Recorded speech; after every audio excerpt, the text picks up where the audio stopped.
Hey guys, welcome to Get Busy Watching. I'm your host, Honest Dan. Let's talk movies.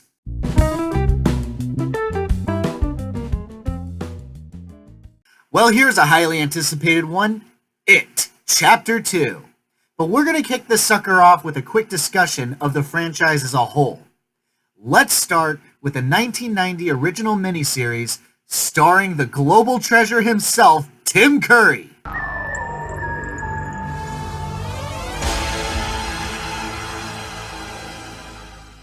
Truth be told, I didn't grow up with this like most kids. I was born in '89. I was too young for it. But I was always aware of it. It wasn't until 2 days before seeing Chapter 2 that I finally got around to seeing it. My honest opinion? It's not great. Of course, Curry is an absolute knockout as Pennywise. The kid actors were really good and had some surprisingly powerful scenes. I want to kill it. Help me. Please, help me. Help me.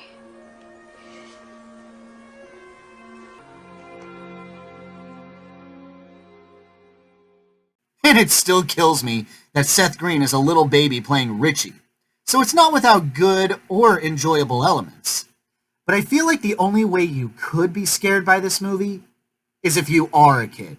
Because as an adult, it's either really silly and dumb or kind of boring. The scares are dull as sin. Logic and sensibility is just thrown out the window and... really? That climax? Anticlimactic as hell, man. Overall, it's worth seeing if you're a kid looking for a scare. But as for everyone else, only see it if you're a Tim Curry fan.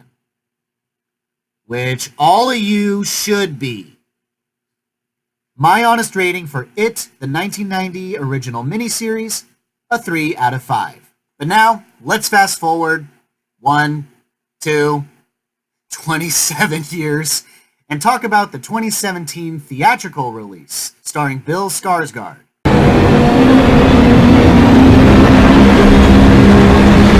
Originally, I thought the movie was really good, but having revisited it, I've come to the conclusion that it's just good.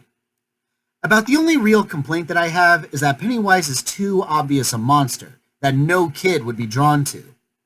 Not that Curry's Pennywise was all that approachable either, but at least it was less obvious. Also, I felt like, minus any Pennywise scares, the original film had a consistent tone to it. This one threw New Kids on the Block at you, made 2 music videos out of throwing rocks and cleaning a bathroom. It didn't always make sense. With that said, it's a much more brutally dark movie, not the least bit shy about showing children getting hurt. In the tradition of these movies, the kid actors are great, almost making the movie, to the point where I'm kind of worried that the adult actors won't be able to live up to their younger counterparts. Skarsgård as Pennywise is far more intimidating, and the fears that the kids face that Pennywise uses against them is far scarier than what the kids faced in the 90s. I mean, a werewolf? Really? Ultimately, compared to most horror schlock that we get, it might as well be considered a masterpiece like the critics were saying at the time. But, as is, it's definitely not a bad movie. It is a good horror film, just not that good. My honest rating for It Chapter 1, a 4 out of 5. Now, it's time for the main event. Let's talk about It Chapter 2. Something happens to you when you leave this town. The farther away, the hazier it all gets. I remember all of it. To the losers? We didn't stop it. Pennywise. Please! I've missed you. You lied. And I died. You lied. And I died.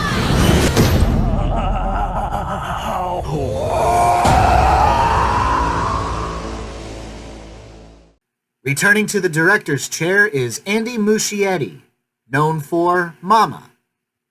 The star-studded cast includes Bill Skarsgård from Deadpool 2, Atomic Blonde, the Divergent series Allegiant, and will be in upcoming films 9 Days and The Devil All the Time, both due out sometime in 2020. Jessica Chastain from Dark Phoenix, The Zookeeper's Wife, Miss Sloane, and will be in the upcoming 355, due out in 2021. James McAvoy, also from Dark Phoenix, Sherlock Gnomes, and Split. Bill Hader from the Angry Birds Movie 2, Ralph Breaks the Internet, Power Rangers, and will be in the upcoming Disney Plus movie Noelle, due out in November of this year. And Jay Ryan, known for 3 episodes of Terra Nova and 1 uncredited role in a single episode of Xena Warrior Princess. I think it's good. Maybe.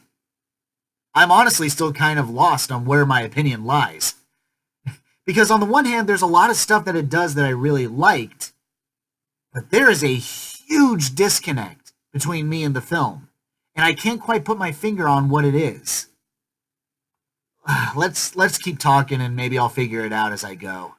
Let's start with the positives that I know I can belt out. One of the improvements that I really enjoyed was how Pennywise changed up his tactics to get kids to get lured into his trap. In basically every iteration that I've seen of Pennywise, it's all about trying to persuade them. Like, I've got all sorts of prizes and stuff, and tries to be funny and approachable. It doesn't really work in Chapter 1, only kind of works in the miniseries. So, in retrospect, I kind of wish they changed it up for this reboot. In this movie, they do that, and it works almost brilliantly. So, light spoilers here. You have this little girl, Vicky, right? She's got like a scar on her face or something like that. She's at this baseball game with her mom, this local baseball game. She doesn't really want to be there, but she's kind of forced to. She sees a firefly, follows it, inevitably comes across Pennywise.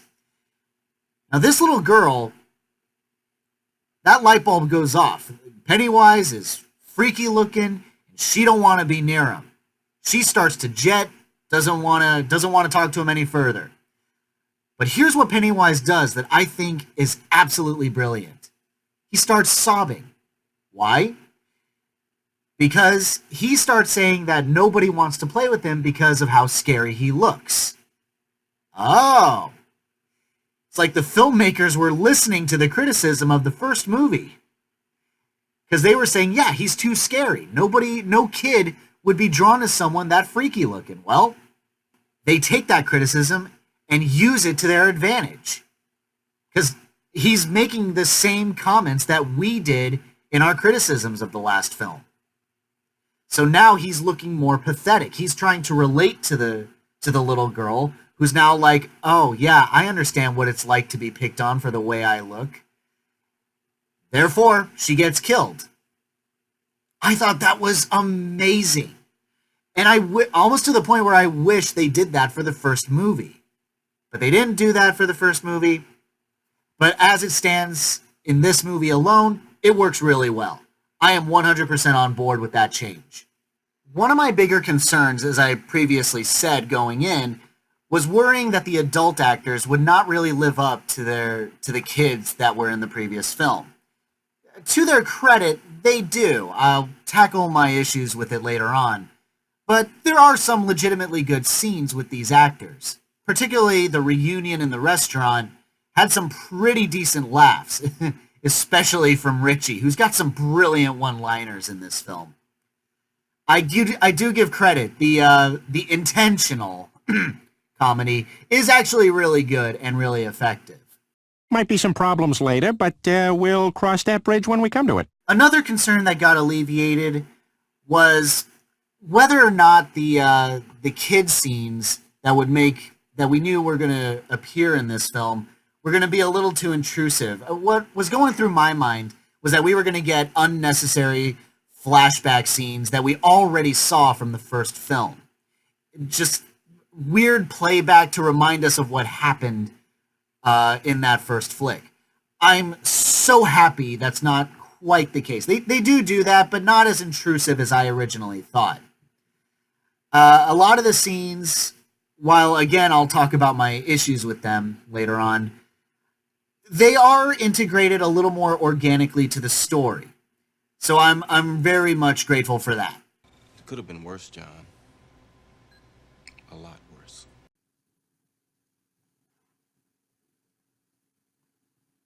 I legit have no idea what other positives I can say about this movie. Oh, geez. I'm going to swing back around on a previous point that I made. I did say that I thought that the adult actors were good. I think it's more accurate to say that they were passable. I think one of the reasons why the kid actors are so good is because they did have a lot of material to chew on, to challenge them as actors. But it makes it more impactful because for the most part, with the exception of Jaden Martell and Finn Wolfhard, the rest of the kid actors really aren't exactly household names like James McAvoy or Jessica Chastain. So they leave a bigger impact because the story is very focused on them. However, with the adult actors, we've seen them be good in other films before. Even if the movies themselves are not very good, they usually are. So we expect them to be good, but in a movie like this, you need to stand out in a much bigger way that is on par with the kid actors. And honestly, I don't think they really did that. Again, they're not bad, they're just serviceable. Because I really feel like they rehashed a lot of problems that the kids were going through for their movie. Like, Bill is still haunted by the death of his brother. Okay, that makes sense technically, but wasn't the whole point of chapter 1 that he finds that closure and he's more or less okay with it? Because he defeated Pennywise by the end of that movie. So why are we rehashing this problem with Bill as an adult? I would understand that Pennywise is using Georgie to kind of fuck with Bill's mind a little bit, but even that doesn't really happen too much. Like, Bill will hear Georgie's voice from the sewer drain where he was killed from, but that's kind of it. And you do get him haunted by the idea that this little kid that he met in his neighborhood, is being threatened, and he wants to save him. But I don't know if that's built up properly, and we kind of can guess where that's going to end. I won't give anything away, but if you think it's going to end a certain way, it's going to end a certain way. This also kind of goes for the other characters as well. Like, now Bev is being confronted with memories of her father, who was really weird, and I admit that the flashback scenes that they have that I was referring to earlier with the kid characters, these are actually integrated pretty well. Because now, when Bev goes back to her old home, we get a little more in depth with just how fucked up her relationship was with her father. Like, he's spraying an old perfume that her mom used to wear before she died. Even though he doesn't hurt her physically, it's creepy as fuck that he wants his daughter to smell like his wife, her mother. It's like, wow. Wow. But again, this is happening to the kid actors, and they're handling that shit really well. We want to see more about what the adults are going for. And what does Bev go through as an adult? An incredibly fake, elongated, witch-like creature thing. I don't fucking know what that was. But it's just, this doesn't feel like it thematically ties in with Bev's fears as an adult. The other characters go through kind of a similar situation.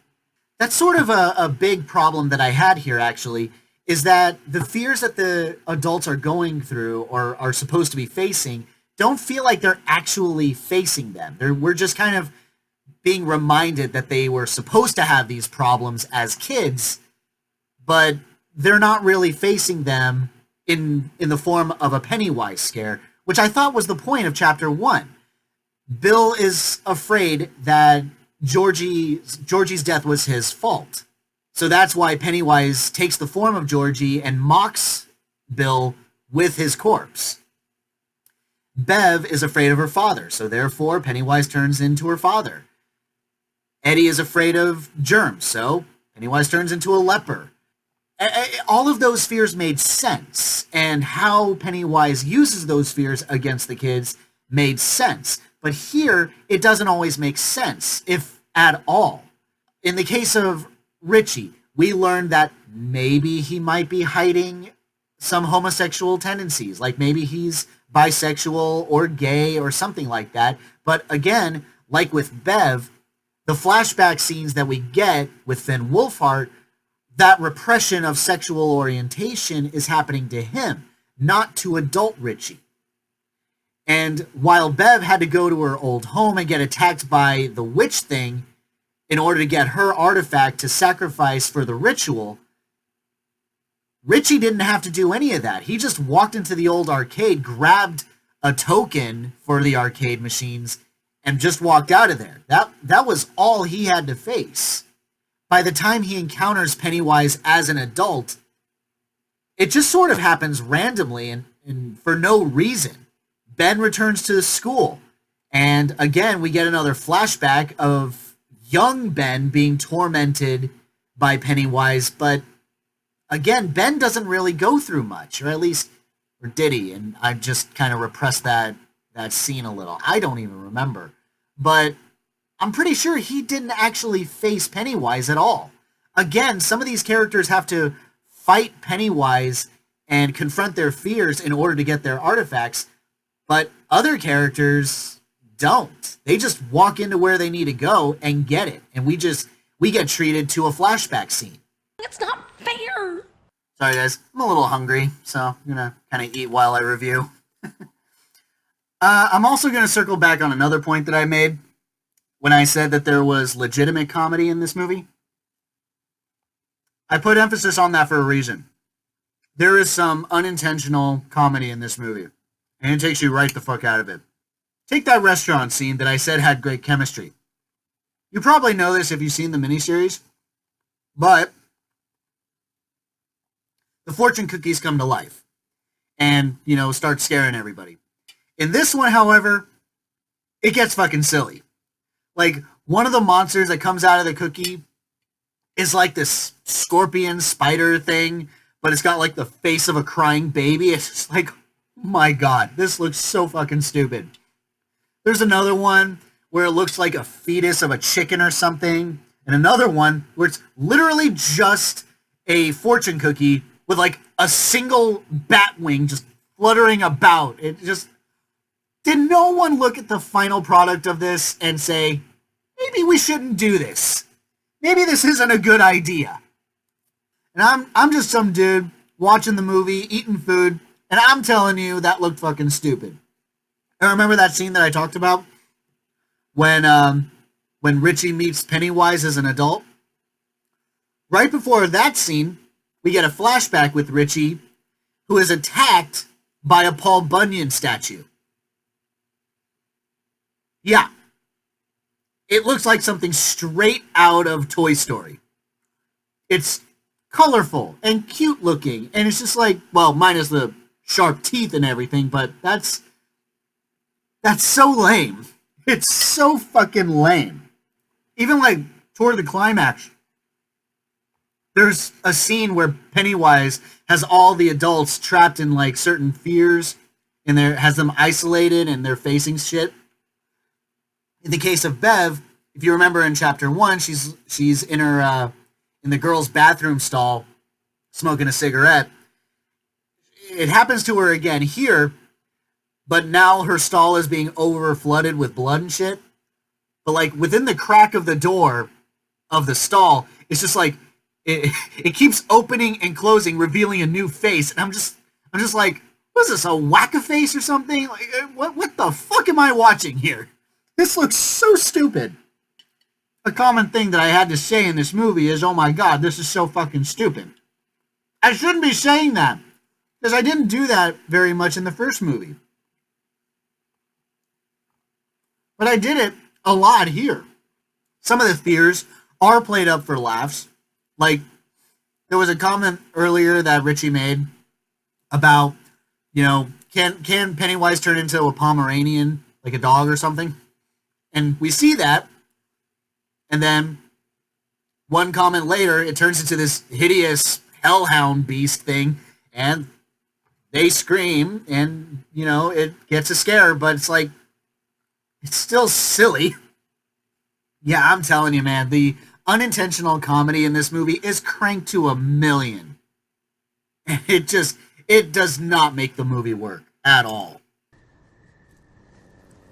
This is so fucking stupid. Now that I've had some time to think about it, I have one huge question. Well, probably splintering off to many questions, but what is the point of the clown? Or what is the point of turning into everyone's fears? None of this is explained. Okay, I did a little bit of research on this, and apparently fear makes the meat taste good. So if you're all scared and shit, then you taste better when Pennywise eats you. So explain Georgie. Explain Vicky. I feel like this story as a whole does not give Pennywise any real rules. Now, you can make the argument, I guess, that Pennywise can eat you without you being fearful. It just tastes better that way, but I don't know. Wouldn't it make a little more sense to actually put that down as a rule that you have to be afraid of Pennywise? You have to have that flavoring, so to speak.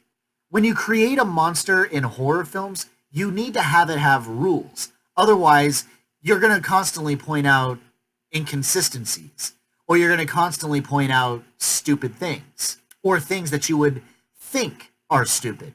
Because, yeah, Pennywise has a lot of opportunities to kill the kids in Chapter 1, yet he never really takes it. With Georgie, it was really easy. Just get the kid close to the sewage drain and just bite his arm off and drag him back in. With Vicky, it was make her think like they were friends and then bite her fucking head off. But with the other kids, it almost makes no sense. Okay, if his character is that he wants to, he likes to play with his food, so to speak, that he's taunting them. He doesn't actually expect them to defeat him by the end of the story. But one would think, and I really should keep this more focused on Chapter 2, but you know what? We're going to swing back to Chapter 1 now. It's already shown that the losers defeat Pennywise in the house the first time. Then they break off, Bev gets kidnapped, they come back in full force, and they ultimately defeat Pennywise. One would think that Pennywise would have learned his lesson right then and there. Yeah, when these characters are together, that's when they're at their most powerful. That's when they can resist him a lot easier. He had the opportunity to kill Bev. He didn't take it. That was stupid. He had, and if I'm not mistaken, a lot of the flashbacks that we see in Chapter 2 are actually scenes during that time when they've broken up in Chapter 1. Like Ben in the in school, when demonic-looking Bev taunts him and chases him and shit like that. Or when Richie tries to get that kid to stay longer to play Street Fighter with them, and then he's attacked by Paul Bunyan. I feel like these are scenes that were supposed to kind of be extensions of that breakup scene that they had in Chapter 1 before Bev got kidnapped. He had ample opportunity to kill all of them, and yet he doesn't take it. And I really don't understand that. But let's pretend that he's just only now figuring this out. He's never been beaten before, so he doesn't really know how to conduct himself. He doesn't know how to prepare better. So let's go back into Chapter 2. Why does he try to keep scaring these people? That's the biggest problem. One would think that as soon as he figured out, oh, when they're all together, that's when they're at their most powerful, as I said. So kill them. He gets them alone all the time. And yet he does nothing. So what are his motivations? One would think that he has learned his lesson now. Maybe back then it would make a little more sense that he doesn't know what to do, but now he should be taking extra precautions. Like, screw it. These are the kids that you have to go through. These are the people that you have to go through in order to continue your time in Derry to kill other kids and keep doing what you've always been doing. So screw eating them, just kill them. Don't worry about putting the fear of God into them, just kill them. It shouldn't be as hard as it's making itself out to be. Therefore, making the next biggest problem of the entire movie, Pennywise feels stupider. So one could make the very real argument, if anyone was responsible for his death by the end of the film, it's his own. You're a dumbass. Now that I'm thinking about it, and I should probably stop doing that because I am ruining my own experience and enjoyment of this movie, but it's bad enough that Pennywise's motivations aren't always sensible, but I feel like his defeat feels a little backward. I should keep this more focused on Chapter 2, but we're going to swing back to Chapter 1 really quick. How is Pennywise defeated? The kids face their fears and beat the shit out of the clown. Alright, makes sense. But how is he defeated in Chapter 2?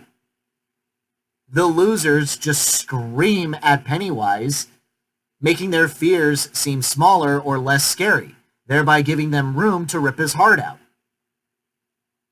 Alright, but here's my complaint. I feel like the methods on defeating Pennywise should have been reversed.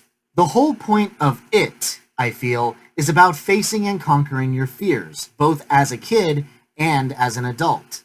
In Chapter 1, the kids face their fears and beat the shit out of Pennywise, whereas in Chapter 2 is a battle of wits, believing that Pennywise isn't as scary as he thinks he is. So, follow me here. But if that's all they needed to do in order to defeat Pennywise, believe that he's not as scary as he is, why is it necessary for the entire group to be there? It feels like any one of them is equipped at dealing with the clown. Just shout their fears at him and make it seem like it doesn't have a strong hold on them like he thinks it does. You know what I'm saying? Like, even if all of the losers died save one, him or her, I feel like believing him to be weaker is a skill set that any one of them could have. You guys had the special stuff inside of you all along. So if you think about that too much, it really waters down the danger that they face in the final battle. And that is not what you want. Facing your fears, fighting them, and literally beating them does make a certain kind of sense in terms of the narrative, but not in the movie that it was presented in. I feel like the kids would have made more sense shouting at Pennywise, "You're just a stupid painting. You're just a stupid Pomeranian puppy," or whatever the fuck they would say. And that would weaken Pennywise to the point where he has to retreat and hibernate for those 27 years. Whereas in Chapter 2, that's where I feel like the physical beatdown would have made more sense. I mean, the final blow in defeating Pennywise is ripping out his heart. It already feels like a Mortal Kombat fatality. You might as well have the actual fight that leads up to that point. But, you know, having each other's backs and being together to face their fears together and snapping each other out of hesitation, that would make the situation more intimate as the filmmakers originally intended. The final battle needs to feel more personal.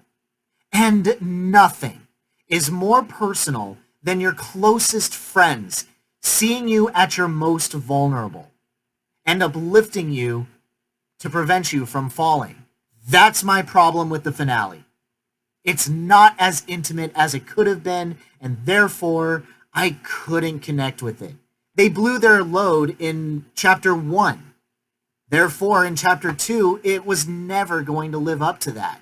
I'm not mad. I'm just disappointed.